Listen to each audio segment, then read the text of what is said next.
I've seen that a number of times, and it's every time I see it, it's almost like seeing it again, and it just reminds us of the pace at which the world is moving. But now we want to shift this conversation from the stuff and the operational side to the instructional side of technology. And please remember, our mission indeed is educating each child for success. And with that, I'd like to turn this over to Rusty Schneeflock and listen for the passion in this man's voice.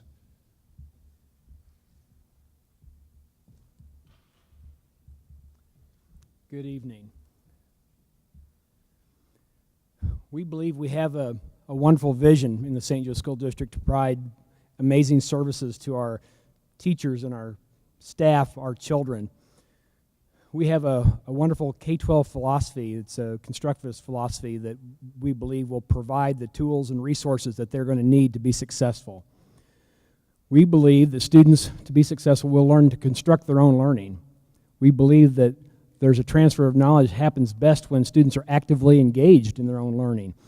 We do not live in a world anymore where a student actually sits passively in a classroom. That time is long gone. Information is no longer handed down from from teacher to student. It is student driven by their access to information, by their access to technology and the internet. We believe because of the resources that we have, because of the infrastructure that we have in place in the St. Joe School District, that we are uniquely positioned to tap into the power that technology can deliver. In teaching and learning, technology serves two purposes. It's a tool to access information. It's a tool to create content and new understanding. It is a tool. It's an extremely powerful tool that will move our children in a direction that they've never been able to go before, that will allow them to provide answers to questions that they've never even been able to ask before. Technology is not an end, but rather a means. It's a tool with unique characteristics that support the knowledge creation model. Part of learning is about access to information. Typically, the public views technology as a tool for supporting the traditional role of teacher providing information. The traditional role of teaching probably existed for 200 years up to this time. It was a model where a teacher stood in front of a classroom, passed information down, little bits of nuggets individually to our students one bit at a time, and students would accept those pieces of information and turn it back to the teacher at some point in time. We don't live in that world anymore. We live in a world where our students have access to volumes and volumes of information from all over the place. Our teachers now become truly the guides that position themselves to a place where they can talk to the students and say, is this information current? Is this information relevant? Is this information important? Is there a bias associated with this information? How do we utilize this information to construct new knowledge? How do we get our staff to the point where they can be that guide? Professional development, and lots of it. Today, access to information is a tool for students as they construct their own knowledge, and they must learn to construct their own knowledge. Access to information supports the student-driven learning model. Access truly is virtually unlimited. They can pull content from any place. They have access to primary sources of information. Examples would be the Library of Congress. As a student, I can actually access an author in real time and get information and a reply back from an author in real time. I can download information from NASA, from the Hubble telescope, and see literally the universe now. Our children have 24/7, 365 access to information, way beyond the walls of our school buildings.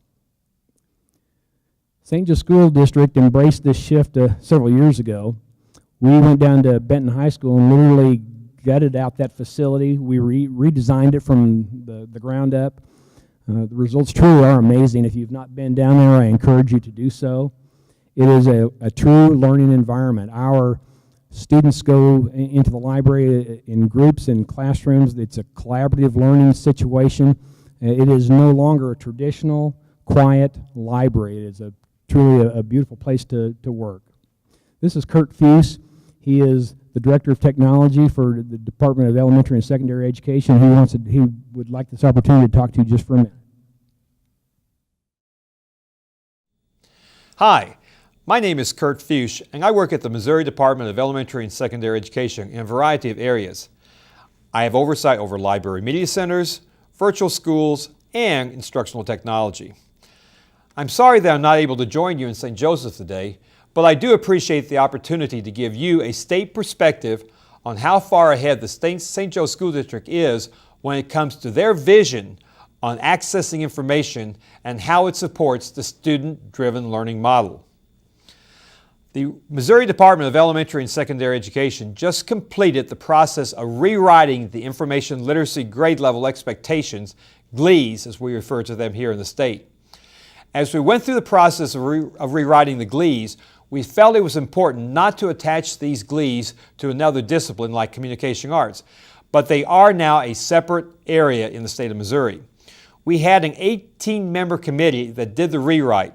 We were fortunate to have 2 faculty members from the St. Joe School District on that committee. We knew to tap into the experiences and vision that the St. Joe School District has already accomplished. The St. Joe School District gets it when it comes to instructional technology. Their early vision of accessing information in today's rapidly changing system was right on target. St. Joe embraced the information era several years ago by providing 24/7 access in their home to information. They also expanded the electronic resources available to their students as well. But it was 2 years ago that the district took a major step in the information era. I got a couple of calls from Rick Hardigan and the principal of Benton School regarding a vision to redesign the Benton High School library from the ground up. It was a gutsy move, but it was a right move. The question was asked, can we redesign the library, or will that hurt our accreditation? My response was, go for it. The students' need for this library to be redesigned